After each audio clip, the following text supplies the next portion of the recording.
Less than a month before student athletes return to school, a growing statewide initiative will also be a key player to better track head injuries. KXAN's Steffi Lee reports on an app that Texas schools can use to help with ongoing concussion research.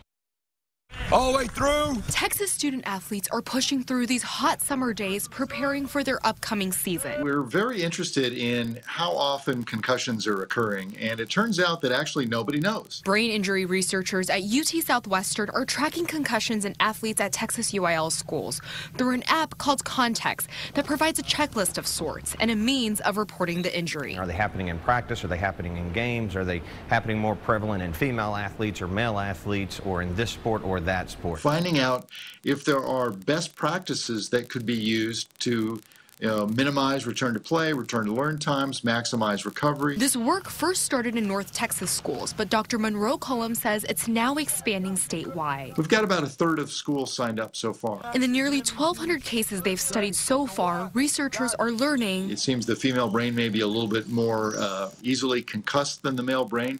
Whether that relates to neck musculature or other factors, we don't yet know. And as they gather more information, they hope to find answers to make all sports safer and educate athletes, coaches, and parents. To make sure students report those symptoms, to make sure parents report those symptoms, rather than being more concerned about continuing to practice and continuing to play.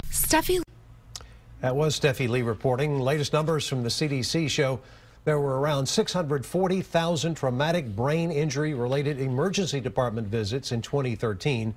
Dr. Cullum says that's likely an underestimate of all the concussions, since not all incidents make it to the emergency room.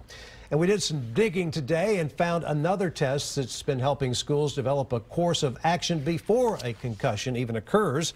It's called Impact. We know some college programs are already using this. It offers a baseline test that will help figure out the brain's cognitive norms. And then if a concussion happens, a post-injury test is also given.